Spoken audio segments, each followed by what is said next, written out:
Okay, well, welcome everyone. Thank you so much for coming to this talk. So today, our keynote is someone very special, Nicole Tracy-Ventura, who is coming all the way from West Virginia University.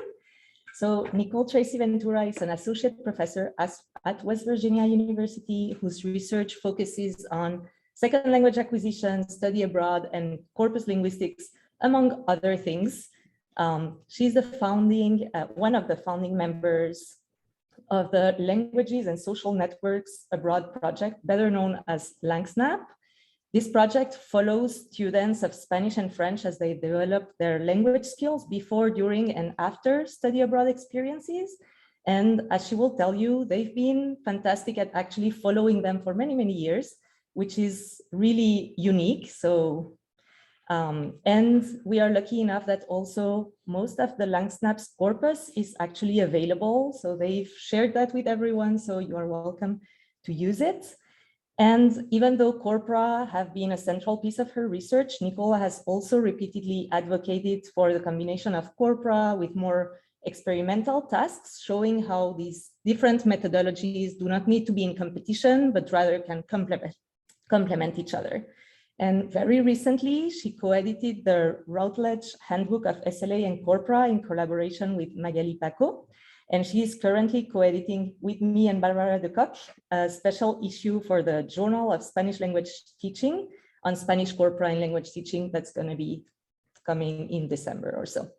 In sum, Nicole is clearly one of the leading experts in learner corpus linguistics. And it is an absolute pleasure to have her here at UC Davis. So thank you so much for accepting our invitation, and I can't wait to hear your talk. So round of applause.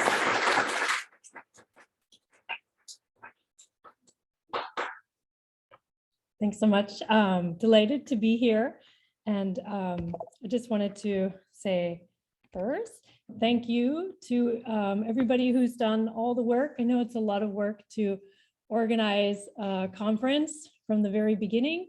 And so I really appreciate the work that you guys have done, especially since this conference is hybrid, right? Doing it online and face-to-face. Although it's really lovely to be back to having conferences together. I think it really does inspire us and motivate us to do, to get back into our research. So I'm very grateful to be here. All right, so the presentation I'm going to give today, I'm going to give a brief history of corpora and SLA, talk some about the relationship between SLA and LCR. And SLA is second language acquisition, LCR is learner corpus research. I'll talk about a few example SLA projects that utilize learner corpora. I'll explain some more about the LANGSNAP longitudinal learner corpus, and then I'll conclude kind of talking about some best practices for building learner corpora for SLA research, and then some areas for future research. So here's sort of a very brief history of corpora and second language acquisition. So the field of SLA, right, the goal is to understand the underlying second language system of learner language, its development, and what impacts upon both. So it's important to understand how learners use their L2, but also what accounts for changes in language use over time. And I think for me, that's one of the most interesting things, trying to figure that out. So some of you probably have taken an SLA course. When I teach SLA, a lot of my graduate students are very disappointed when they find out there's no single unified theory of SLA, right? So if you want to know how can I, teach my students the second language in a way that works best for SLA? Well, it's a complicated question, right? So there are several second language acquisition textbooks out there. You might recognize some of these. And as you start to read them, right, you're going to see that there are a lot of different theories and approaches that are investigated in the field of SLA. This is just a handful. And what we notice is that the data needs of these theories and approaches vary considerably. Okay, so the kind of data that they want to analyze and look at is really different. So for example, you might see in studies of SLA grammaticality judgment tasks, where you see example sentences and you have to rate them, whether they're grammatical or ungrammatical, or you don't know. Okay. Other examples, like a cloze test, where you have a paragraph and there are certain words missing and you're trying to fill those words in. Elicited imitation is where you hear a sentence and you have to repeat it as best you can. A lot of different types. Picture-based narratives are quite popular in second language acquisition research, where you give students or your participants a story, a picture story, and they have to narrate it for you. Oral interviews, stimulated recall. People are interested in pragmatics and maybe have discourse completion tasks that they use, where you give people a scenario and they have to say how they would respond with language, right? So there are many, many data types that we're interested in, including corpora. So I just want to make sure I emphasize this website, which is called IRIS. This is a repository where researchers share their instruments and materials for everyone to use. So I use this both in my teaching and in my research. So if you aren't familiar with it, go on there and play around, do some searches. You can find materials that have been used in published research. I believe also you can submit materials if they're from a dissertation. So there are lots of different types of data, all the kinds that I showed on that previous slide. You can find examples of those here on IRIS. And so this is a really great initiative started by Emma Marsden and Alison Mackey. So thinking about the history of corpora and SLA, corpora have been around and utilized in SLA since the very beginning, right? People talk about the field sort of starting in the 1970s. And these collections of production data have always been there. They might have been very small in the beginning, right? So one case study that a researcher had with one participant and elicited data over several years were a bit bigger with, maybe 20 participants or 30 participants. So early on, so our SLA corpora may have been handwritten, or a lot of them were, right? And also recorded on a machine that looks like this, right? So some of you may not recognize that machine, but that's how we would record spoken language a long time ago before we had digital devices, right? So that was to record cassette tapes. The quality was not that good, if you can imagine. But over time, right, our SLA corpora started to look like this, right? When computers came along, people started collecting data on computers. And so then we had electronic texts. We also would transcribe, right, our oral data in following certain conventions.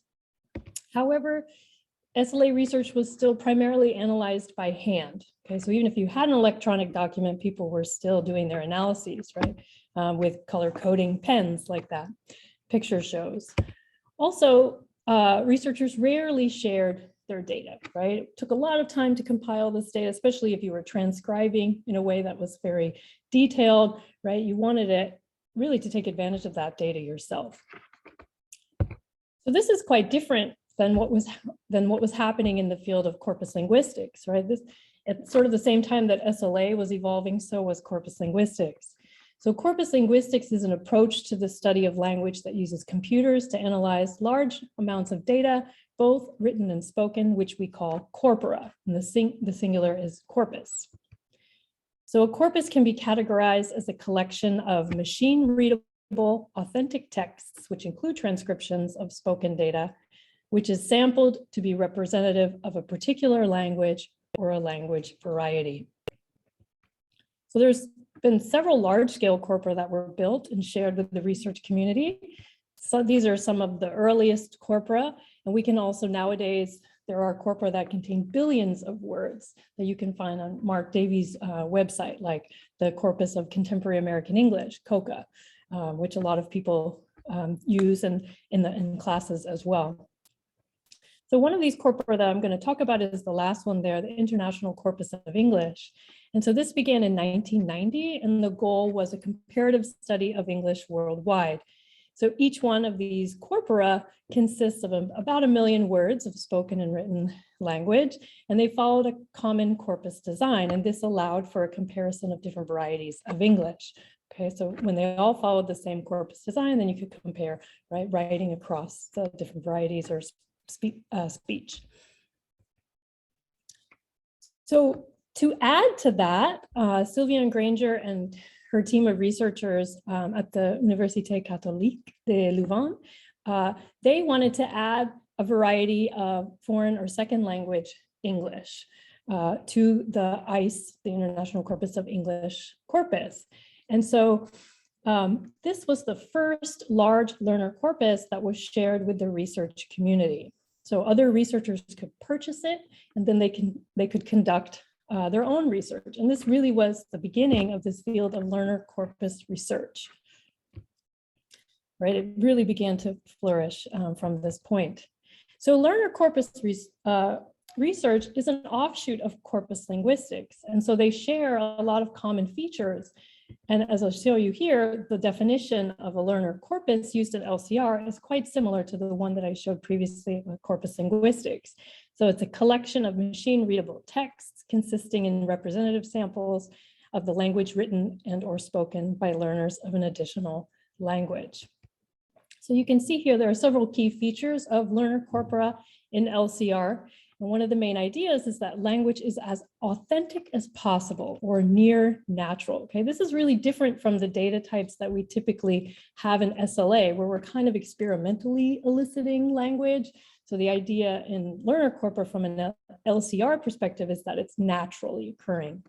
Okay, and so learner corpora in LCR are also typically annotated via some automatic or semi-automatic annotation tools, such as a part of speech tagger, which takes every word in the corpus and assigns it a tag based on the part of speech, which can make doing a number of different analyses really fast and efficient. Or we have more semi-automatic tools, and such as like error annotation, which we'll hear about later. And two, learner corpora can be queried using various corpus tools, so concordancing software. And if you're not familiar with this website, Tools for Corpus Linguistics, please check it out. Here it is. There are, I think it says over 266 tools listed there that you can learn about and try to find one that works for what you're interested in. So ICL, right? The International Corpus of Learner English was very successful, and over the years, LCR has grown into a vibrant international community of researchers with many more learner corpora that are available. You can find lots of edited books, including the Handbook of Learner Corpus Research, which is listed up there. There's now a dedicated journal, the International Journal of Learner Corpus Research, and an international association with a biannual conference. This year it's happening in Italy, and they're looking for hosts for next time. So if you guys are really into conference planning, it might be worth thinking about hosting it here. It's a beautiful spot. So anyway, what about the relationship between SLA and LCR? So unfortunately, over the years, there wasn't much collaboration between the two fields, despite the shared interest in L2 learning. So I found this picture and I kind of like it, thinking about that's SLA, that's LCR, and they're really not communicating with each other. So SLA researchers had a lot of criticisms toward LCR. One thinking that it was very descriptive, was just describing how learners use language, not really trying to, utilize what we know from SLA to make sense of what's going on. It was mostly written data, where SLA researchers were mostly interested in oral production. And a lot of the criticism were also the fact that it was focusing on L1 influence, right? So the influence of your first language. But as LCR was continuing to sort of fight for itself and, talking about the many benefits of working with electronic texts that were being developed in corpus linguistics and also specifically within LCR, like the sort of error annotation. But things are changing, and in the past few years, there have been more publications focusing on the intersection of the two fields. So a couple of years ago, there was an edited volume on tense and aspect in SLA and LCR. Claudia mentioned the handbook that I recently edited on the second language acquisition in corpora, and another book that came out recently, Learner Corpus Research Meets Second Language Acquisition. So these are all within the last couple years. So in the Handbook of SLA and Corpora that Magali Paco and I edited, we decided to have 5 sections. In the first section, we have chapters that introduce sort of the different fields that we thought were important for people to have a basic understanding of. So one is an introduction to corpus linguistics, one to LCR, and another to SLA. Then in part 2, we have individual chapters focusing on key aspects, corpus design and corpus use. So you can learn about different analysis tools. There's a whole chapter on available learner corpora. There's a chapter on SLA bank, which I'm going to talk about in a minute. In part 3, we have individual chapters all explaining how different theories and approaches in SLA have been utilizing corpora and how corpora have helped push our understanding of those different theories and approaches. There's also a chapter on instructed SLA. Part 4, we get into looking at SLA constructs and how we can investigate, for example, input with corpora. How can we investigate interaction, fluency, accuracy, complexity, right? All of these constructs that are important to SLA, including individual differences. And then in part 5, we have one chapter in that future directions that's talking about, where do we need to go next and what have we learned from all of this. So as I mentioned, one of the chapters in our handbook is on SLA bank, which is one of the 14 research areas included in TalkBank.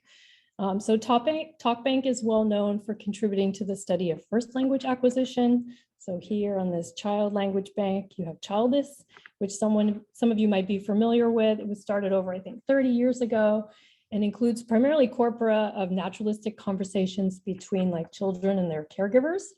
And Childis has been instrumental, right, for moving the field of first language acquisition forward. Unfortunately, the same has not really happened with SLA, but I think we could get there. As it says on the TalkBank website, the goal of TalkBank is to foster fundamental research in the study of human communication with an emphasis on spoken communication. Data have been contributed by hundreds of researchers working in over 34 languages internationally who are committed to principles of open data sharing. And here you can see, I tried to highlight there the SLA bank where you can find SLA corpora. You can also find some there in the Biling bank. If you decide to contribute data to TalkBank, you'll need to follow their specific formatting called chat. But once your data are in chat, then you can utilize various programs and run commands that are part of free software that they make available. So there are 6 basic principles of TalkBank. One is maximally open data sharing. So this is really important, right? The natural sciences, it's normal to share data, but in our field, it's becoming more normal, but it's taken a long time to sort of get there. But there are lots of benefits to sharing our data with each other. So there's also, as I mentioned, this uniform use of the chat transcription format. So when you have the same format that everybody's using, then that means, you only have to learn one format. You don't have to learn a lot of different ones. And then they make software available that's consistent with chat, so you can run all kinds of programs. The aspect of interoperability means that chat works, or CLAN, the program from TalkBank, works with other programs such as Pratt, so you can export your data and then open it in Pratt. They are very responsive to research group needs. And so I've written to them with questions. Is it possible to make this an option in the program? And if they think other researchers are going to be able to use that as well, then they will do it. And they adopt these international standards. So why do researchers use TalkBank? I hope I helped you kind of understand why, but I'm just going to go over that a bit more. It's very well supported, and there are lots of listservs.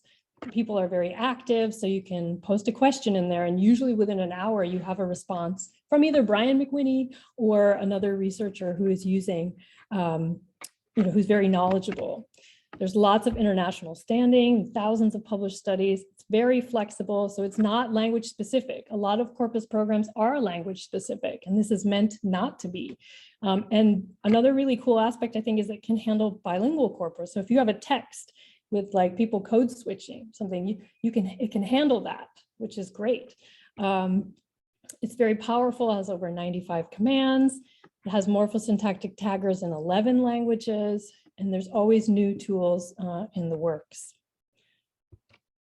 And it's free. So there are some famous SLA corpora that are available on TalkBank. One is this European Science Foundation corpus.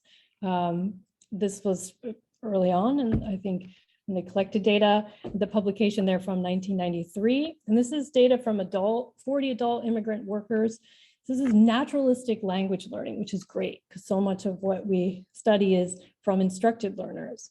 And 5 different L2s. So a lot of learner corpus research is on English, but here we see that they also have German, Dutch, French, Swedish, and they collected data over 5.5 years. So you can go on to TalkBank and you can do your own research on this corpus as well.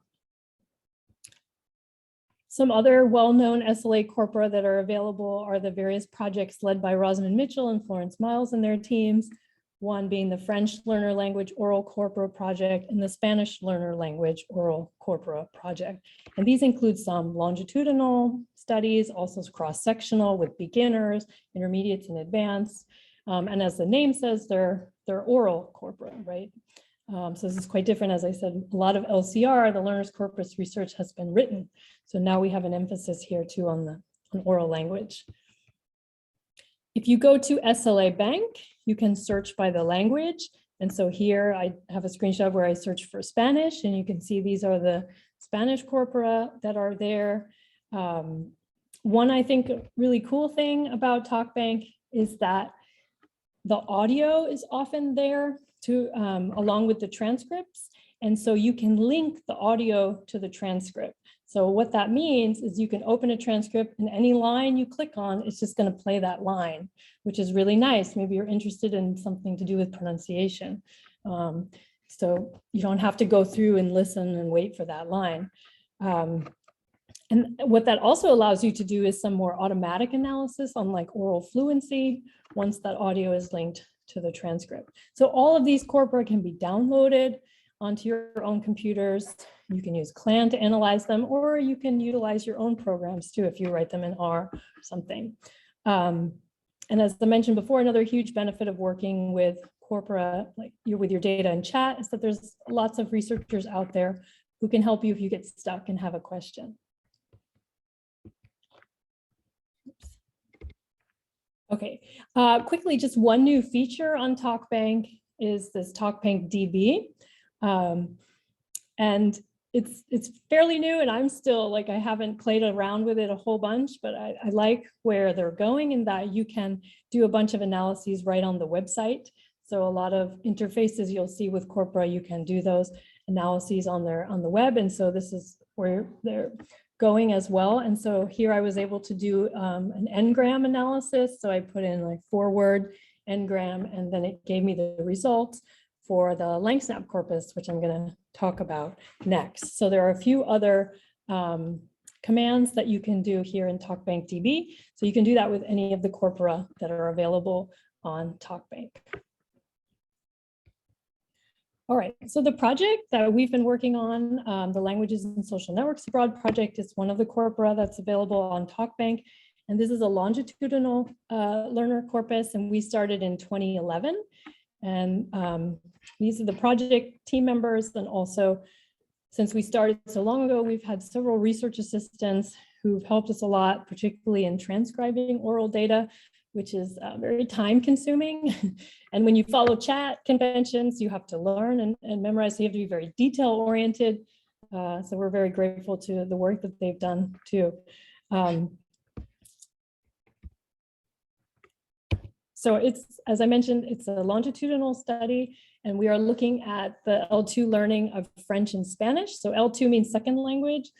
And so our project started off, we were interested in study abroad. So this project initiated in the UK, and there at the university where I was working too as a postdoc, if you study French or Spanish or any language as your degree, you're required to study abroad. So it's quite different than here, right, where it's kind of optional. There they were required to. And they also got some financial assistance from the government too. So we were interested in their learning during study abroad, because during that time, a lot of the research was saying that they weren't learning a lot. So why? We were trying to understand what was going on. So that's where the social networks part of our name came into because we were interested in that. We were, we wanted to measure their language learning, but we also wanted to understand the variables that were contributing to that, right? What was helping them get better? Or if they weren't getting better, why weren't they getting better? So we wanted to understand those things. So that project went from 2011 to 2013, and we had 56 participants. So I think 27 were in the Spanish group and 29 were in the French group. And then a few years later, after that project ended, I had this idea that it would be good to follow up with them and look at how their language has changed or not, or their language skills have changed. When you are a native English speaker, to learn another, English is the world language, right? So if you're going to learn another language, you kind of have to really be motivated to do it. So a lot of these of our participants were back working in the UK, and they didn't really need to use their language skills in the jobs that they had. So we were curious, what was happening to those language skills, because they had gotten a bachelor's degree. So their language skills were quite good, right? But they weren't using them as much as they were when they were students. So we wanted to see, would we find attrition, which is loss, or would we see that they were maintaining their language skills, or maybe they were getting even better, right? A few of our participants went back to Spain or went back to France, and they settled there. So, we were interested in all of those possibilities. So in 2019, we continued as well, and we followed up with a number of them. You can see if you look at the N equals, that's the number of participants we had. So over time, you see that number goes down. That's very typical in longitudinal research. It's called participant attrition. So it's hard to keep people, in a study that long. So we tried really hard to build a strong relationship with them. In the beginning, they were paid a lot of money to participate. And now I think they just, they're interested too in their own language skills. Even the ones that aren't really using them, when I ask them, do you want to participate again? They're like, oh, my Spanish or French is rubbish, but sure, I'll participate. So, it's really great to have those relationships where they feel like even if they're, they think they're going to be a disappointment, which to us, they're not a disappointment, right? But they think they are. So what's exciting to me is I recently got a small grant that's going to allow me to collect more data. So we're going to continue. And we call this is LANGSNAP 9.0. You see the other ones are 6.0, 3.0. That means 3 years after the initial study ended. Okay, this is how we're kind of keeping track of that new phase of the project. So we come from an SLA perspective. So we have our learner corpus, but we also have a lot of other data, right? Because we really want to understand what's going on. So we have the production data, but then we also have more controlled types of tasks, like a vocabulary test and a proficiency test. We've given them questionnaires because when they were abroad, we wanted to know, who are you hanging out with? How often are you using your various languages? And then in the new phase of the project where we're looking at their long-term retention or their attrition, we also are interested in how much are you using these languages and how motivated are you to continue to learn or to use these languages. A lot of them are very motivated, but they just don't have time, and they work in an English dominant world. And so if they're going to keep using their Spanish or French, it's mostly for fun or in their personal, time with their friends. So all of that is interesting to us to understand the linguistic data that we get from the corpus. So you can see the various years, how it's evolved over time. So the publicly available learner corpus has around 750,000 words, and it's mostly oral data.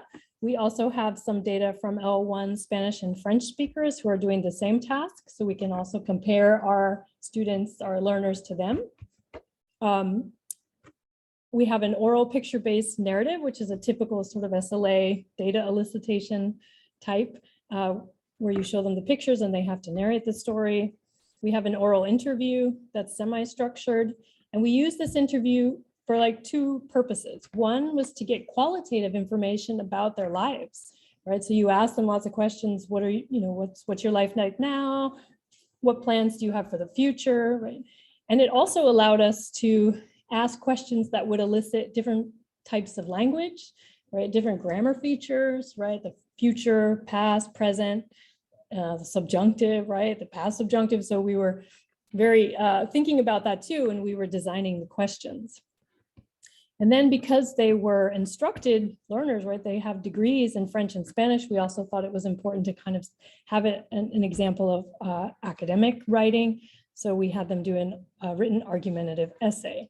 So we have prompts, we give them 3 minutes planning time, and then we measured how long it took them to write. So they had 15 minutes. So this is quite different from the LCR, Learner Corpus Research type of written tasks where they don't control for all these variables.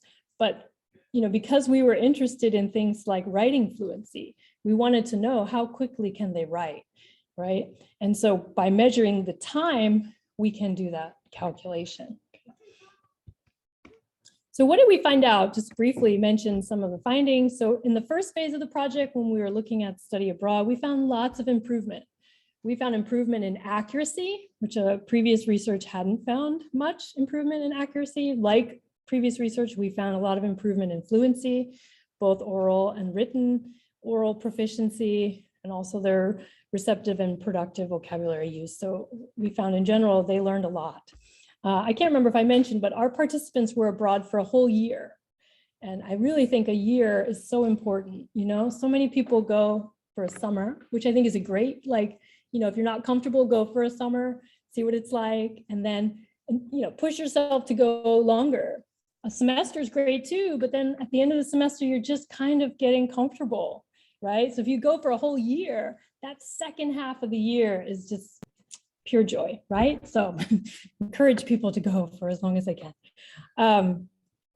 So then what did we find afterward when we were looking at the long-term retention? So after instruction, right, after study abroad, we found a lot of retention. So 3 years later, they were still really good. Okay, they hadn't lost much of what they had gained from studying abroad and from getting their bachelor's degree. So that was really positive. One thing that we found that was kind of different from previous research in this area. So previous research hadn't found that amount of exposure or amount of practice or use is important for language retention. And we were really surprised by that, right? It doesn't really make sense, right? Like surely the practice part of it is important. And we did find that it was, particularly like in oral proficiency, right? But end study abroad proficiency also has proven to be important in our work. So how good they got, right? So if they got really high at the end and they weren't practicing that much, their high proficiency was kind of protecting them a little from lots of attrition. So we find even 3 years later in 2019, similar results, right? So we still weren't seeing a lot of attrition at all. We were looking put our participants into 2 groups, one group that had consistent practice and another group that had very limited practice.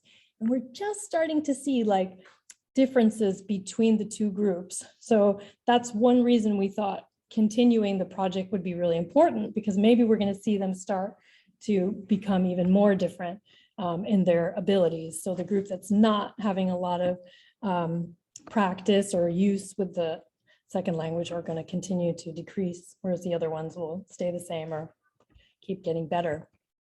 So we do think that the advanced proficiency reached by our participants may be protecting them some from attrition.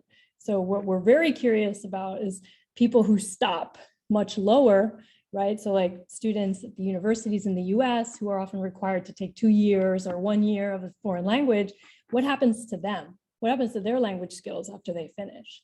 Right? And then they don't use it anymore. Do they lose it? My guess is they're going to lose it a lot faster than our participants are, right? They didn't have as much time for it to become stabilized.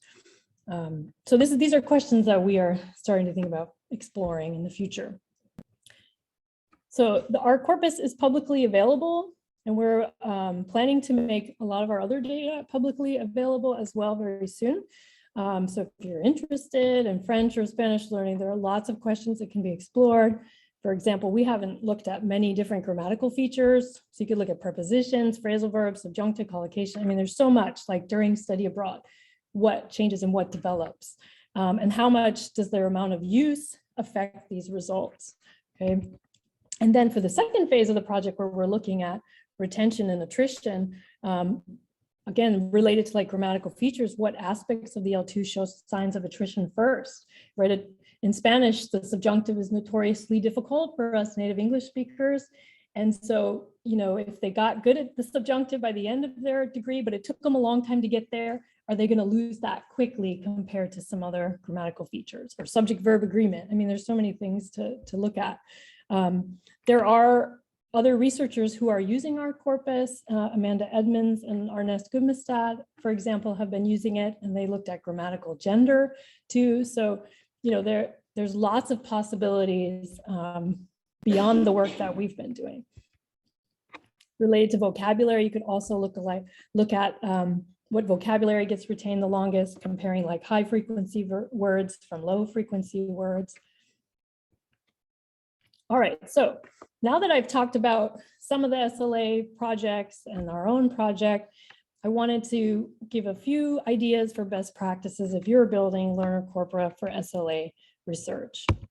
So first, compiling a learner corpus is time consuming, right? Especially if oral language is involved. So it's really important to first think about whether you really need to compile a new corpus, right? So the question to ask is, are the data needed to answer the research questions available, or is there a need to compile a new learner corpus? If you want to do a project for a class that you're taking, you can probably find a corpus that's available that will allow you to explore, at least initially, right? Do a pilot study and see what you find. Then that could help you inform the design of a new learner corpus. So a good place to start, right, in addition to TalkBank, which I showed you, would be the Learner Corpora Around the World website, which is maintained by the Center for English Corpus Linguistics from the UC Leuven in Belgium.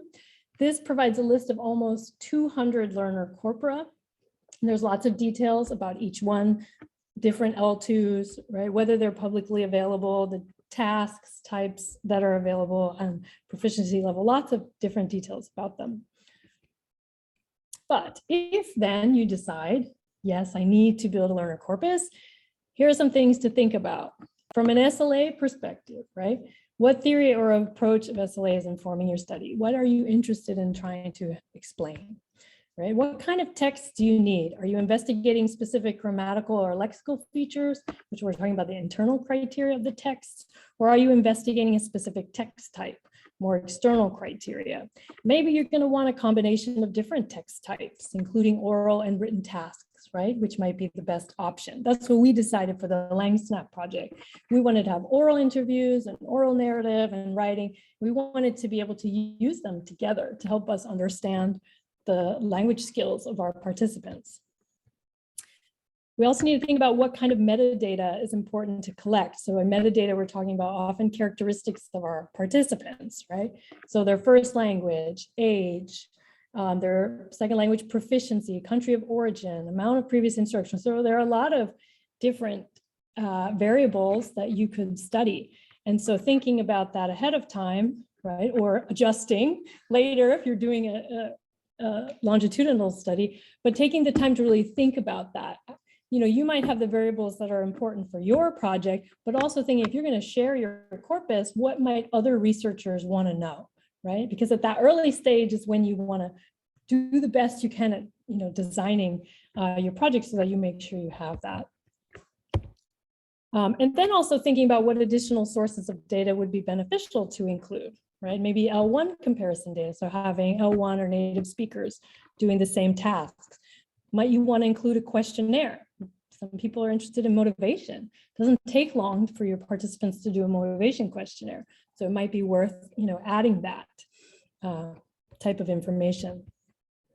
Another important thing is to design a protocol for data collection and transcription and to use it consistently, right? That's the main part here. So how are you going to recruit participants and obtain, informed consent? So IRB.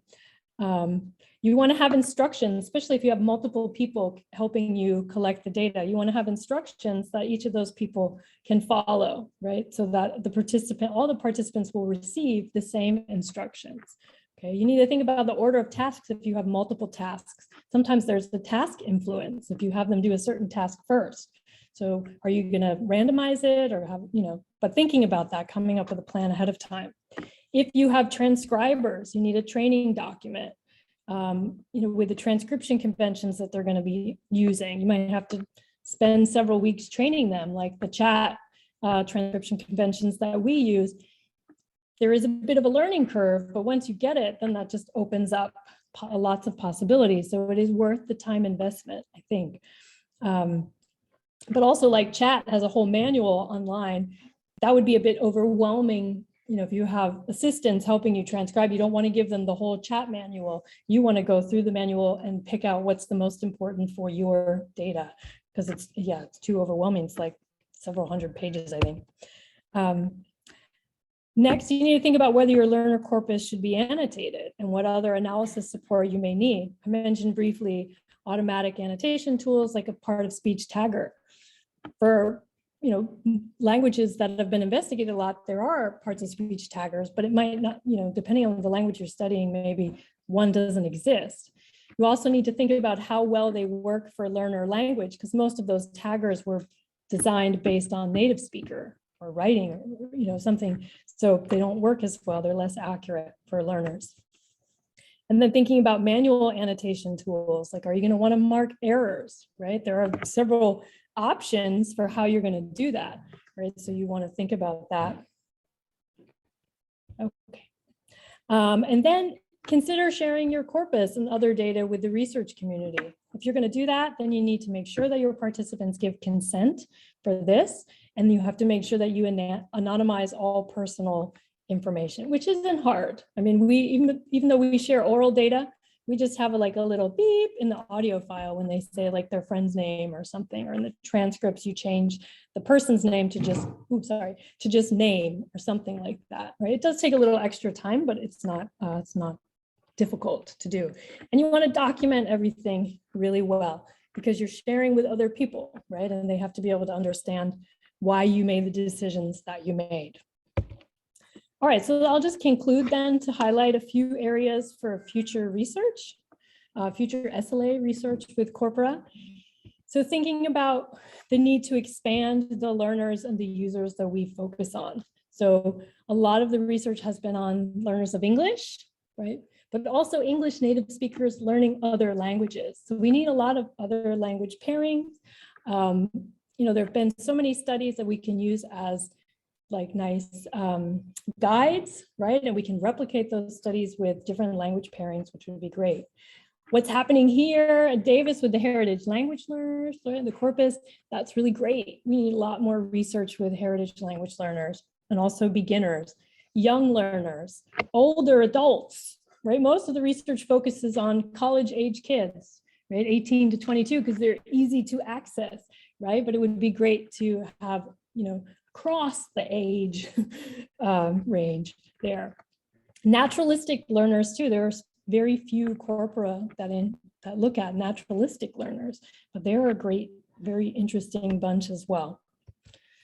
We need to collect the metadata more systematically, and there have been calls for adopting a shared protocol for collecting metadata. So like, what's the minimum amount of variables, right, that we want to have? And related to that, like thinking about proficiency, do we want to assess proficiency with a standardized measure? Because when you're comparing against different corpora, and some say this is beginner, this is intermediate, sometimes it's hard to know exactly like what that level is. We need more spoken corpora, including more natural spoken interactions, okay, which is hard to get. That's data like when you just chatting with your friends or something like that, but it would be wonderful to have that kind of data too. We need more longitudinal corpora, including dense collections like they do in complex systems theory, complex dynamic systems theory, where they like every 2 weeks will collect more data. So they have lots of samples over a year, right? That's really different than like our LANGSNAP corpus, where it's like every 3 years, right? We have different questions that we are investigating, right? But more dense corpora like that can be really informative if we're really trying to see like, how their language changes, like within, a short time period. And collecting multiple sources of data, complementing corpora with experimental data. I think, SLA researchers are like, yeah, this is what we do. But I think it is important to think about that for LCR too, and people are doing that as well. And it's important to consider individual variation in our statistical analyses and adopt more multifactorial design. And there are lots of publications now coming out, talking about how to do this. A couple in our handbook that I mentioned as well. All right, and finally, share your learner corpora and related instruments with the research community. This is only going to help us move forward, design better corpora, right? Reach the needs of the research community and inspire people to do more. So that's it. Thank you.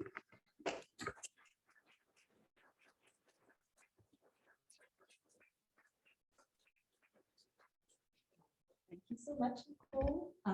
So now we'll just do the Q&A. So feel free to raise your hand and I will just ask your question. And then just for the Zoom people, maybe if you can repeat questions so that they hear what's going on because they won't hear the audience. Yeah, okay. So, and also people in the chat, if you have questions, maybe Paloma is, okay. So Paloma, you want to share questions? So does anyone have a question right now in here? Yep, Sam. I'm just wondering in terms of the you're talking about doing annotation for in the LANGSNAP corpus. What was the procedure in terms of annotating post transcription? That is, are you talking about just making annotations on the transcribed data, or are you actually making like a file that references the audio transcription as well? And I'm asking this because I was thinking about how you could use the audio in a machine learning system, and that's what I work on. And it would be really cool if you could apply the annotations directly to that into the system. But I don't know. It's just kind of a random question. Yeah, I'm not. So he's asking about the when I talked about the talk bank, right, and how you can link the audio to the transcript, right? I'm not sure about the programming behind that. Okay. It's very simple to do there using the CLAN program because you, like in the transcript, you have the name of the file, the audio file, and then you can just, it starts playing and then you hit the space bar at the end of the line, and then it goes to the next line and you hit the space bar when it's at the end. So I don't know exactly how it does that. I'm sure if you wrote them, they would be more than happy to explain how it works. But it's I love it as a tool, and because they have been working on the analysis of fluency, oral fluency, that's been very important. So now, we used to do our fluency analyses exporting to Pratt and measuring sounds and silences, and then a lot of that by hand. But now that they have the automatic program, we're just linking the audio to the text or to the transcripts and able to get lots of great data very quickly. Yeah, you're welcome. Any other questions, comments, things that you're intrigued about? Yes. Thank you, Nicole. That was wonderful. That was such a comprehensive overview of the field. I was very interested by one of the topics that you touched on. It was Christian other people who maybe don't have as high a proficiency level. And my question was, what kind of data would you think would be suitable to collect to explore that question, right? Would you be looking, for instance, maybe somebody with a study of a program for a month, it's going to be a shorter month, or somebody maybe here in the university context? What do you think would be more suitable? And then the second part of that, what would you expect to show up? Okay, so the first question was related to attrition, right? And the lower proficiency level that I mentioned. I thought that we would see different results. There's a really great study from 1984, Barik, that was in the Modern Language Journal that I really like.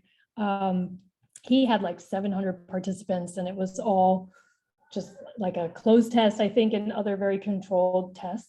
But he did find that people who had lower proficiency tended to lose faster. their language skills. And so that's one reason I think that, based on his findings, we would likely see that too, if we had more productive measures. So I do think some type of fluency measure would be good to look at, oral fluency, but also vocabulary, right? But like the more like lexical retrieval tasks, where you have like the time, you have a measure of how quickly they can access the vocabulary. I think all of those are going to be really informative for those learners.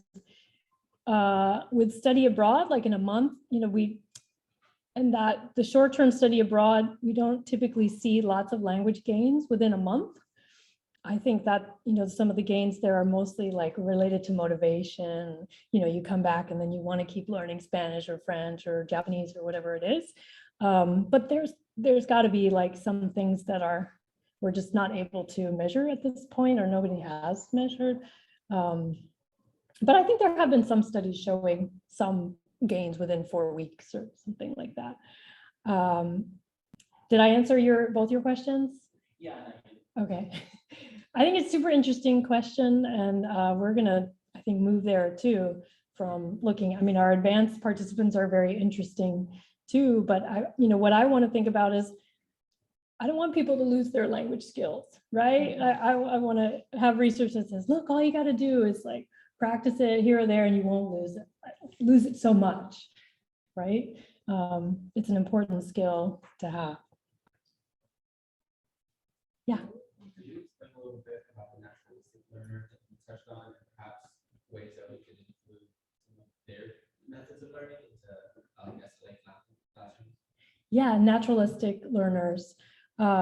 So thinking about, I had a friend who worked construction, and so he learned to speak Spanish with some of the guys that he worked with, right? And I always found his Spanish fascinating, and I wish I had like recorded, him, like those kinds of people, right? Or people learning English in naturalistic context too, like the other way, right? Someone working with English speakers, people who aren't instructed, right? And so, their oral skills are going to be really important then, because they're likely not writing, right, as much. So thinking about measures that will help us understand, their progression in learning. So sometimes naturalistic learners aren't as accurate as our instructed learners, but they might be more fluent. So, when we talk about fluency, we're talking about like the rate of how quickly they talk or the amount of pauses they use. Sometimes people talk about fluency like in a broader sense, like in a proficiency sense. That's not what I'm talking about. I'm talking about more like speed of delivery and pauses and all of that. I think, yeah, they're a very fascinating group, or children, learning naturalistically too. So, but if you go onto the TalkBank website, there are lots of examples of like children, especially learning naturalistically. There's a question in the chat. Can you give an example of experimental data to help measure the work? Yeah, so by experimental data, you could have, so the question is, what are some examples of experimental data that complement corpora? So like a vocabulary test, where you're trying to get a sense of the size of someone's vocabulary, that could be one. The grammaticality judgment task that I mentioned at the beginning, right? So we did include in LANGSNAP, we have so much data, there's a lot of it we haven't even looked at. We did have a grammaticality judgment because we were interested in the subjunctive too for our Spanish and French learners. And so we had them do a grammaticality judgment task where they had to rate sentences, like is the sentence grammatical or ungrammatical, or if they didn't know. And the idea was that we wanted to be able to compare that to what they actually produced, right? Because often what we know, we perform better in those types of tasks than when we're speaking, because when we're speaking, we just so fast, right? We don't have as much time to think about our answers and stuff. So that's what I mean by those kind of more experimental tasks. They're not like authentic language, right? Or even like some of the picture-based narratives, for like forcing people to use particular language, one by the by having pictures there, right? And like making you tell the story versus, me asking you, tell me a story, about what you did last summer, something fun that happened. That's less controlled. Now, as a researcher, I'm not always comfortable with those kinds of tasks because I want to see particular grammatical features, or I want to understand what you do in this context. So a lot of it depends on what your goals are, right? So if you have some that are more open-ended and you complement those with that are much more controlled. So at least I know in my controlled task, I'm going to get samples of the language that I want to see, right? And in the control or the less controlled, there's so many ways they could avoid, like, the subjunctive. I'm sure I've rephrased a few times so I didn't have to use if I wasn't sure if the subjunctive was there or not. So we can avoid too certain grammatical features. And so when I'm just having a conversation with someone, I have more flexibility to do that versus if like a researcher gives me a very controlled task, I kind of can't get away from it, right? I'm forced to do it. So from an SLA perspective, right, like we like both. So the natural part is important too, but I also worry about giving participants too much freedom because then I might miss what I want to study. So that's the whole idea. Now, one more question. Is there some kind of error tagging convention? The more I read on the subject, the more lost I feel. Well, we're having a presentation on that after lunch, but there are a few different types of systems out there. And we do have a chapter in the handbook of SLA and corpora that's all dedicated to error annotation. So I encourage you to look at that and to also participate this afternoon where you can learn about that. So yeah, I guess, you have to think about practicality when it comes to that too, right? Are you going to have help? What can you do if it's just you, right? What's possible? Yeah, it's very time consuming, right? All that has to be done by hand at this point. Maybe, people like Sam are going to come up with some programs that, will allow us to do that more automatically or semi-automatically. Someone says, okay, how could you get participants in the original project, keep participating in follow-up, data gathering? What kind of incentives did you offer them? Was it just a question of convincing them of the benefits of the data for the research community? Okay, so we did pay them in the first round when they were students, and they got paid, I think, at the very end. That's one way you try to keep people involved, right? Hey, we'll pay you $200, but you got to do this 6 times, right? Then you get your $200. And then after that, we didn't pay them. I think we kind of also were lucky that it was around the same time that Brexit was happening, and our participants were very motivated. They really cared about languages, and they were worried about what was happening there. And so, but you saw we had the participant attrition. So there were, I think, in the 3.0, we had 60% of the original participants. So some people didn't want to do it. But we had built a relationship. When the students were abroad, I went and visited them. Like, that was my job, which was awesome. I got to travel around Spain, take them out for tapas, and, yeah, couldn't be better. So that helped build the relationship too. Because then, when I see them again, it's like, oh, remember when we went out, or I loved your little town, right? So, and they also like to talk about their study abroad experience, right? So now it's been 10 years, more than 10 years. I still love to talk about my study abroad experiences, right? So most people do. So it hasn't been too hard to get people. And I think the other thing is we go and visit them. And if we can't, now we do it on Zoom. So we try to make it as convenient as possible. So again, we don't pay them, but I do try to bring them gifts like chocolates or wine or something, right? And to share the results with them too, because they like that as well, to know what's going on. Can the morphosyntactic taggers available in TalkBank be used for other corpora, or are they only applied to TalkBank? You have to have it formatted with chat in order to use those taggers. So yeah, But there are morphosyntactic taggers available on other programs as well. I think ANCONC has a couple different languages now there. Yes. Establish a good relationship. For longitudinal research, that is essential. Yeah.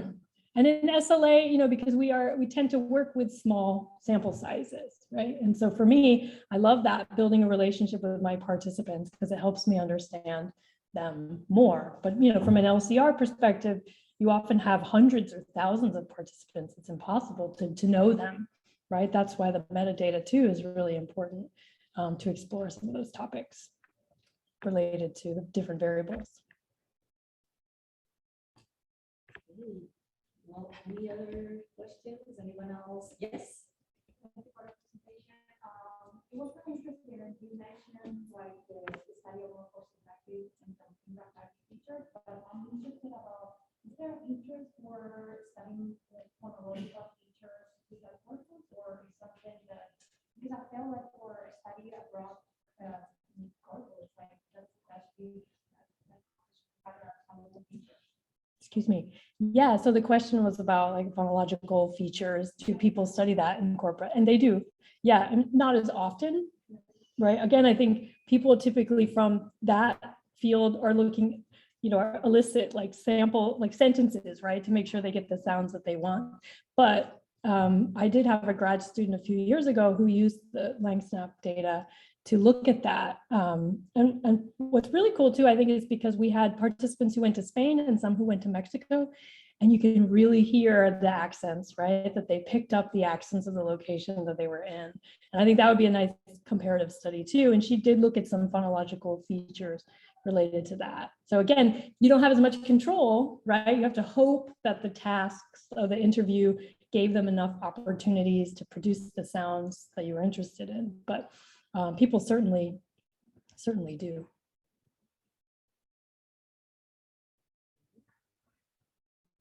One last question, or do we just? Thank you.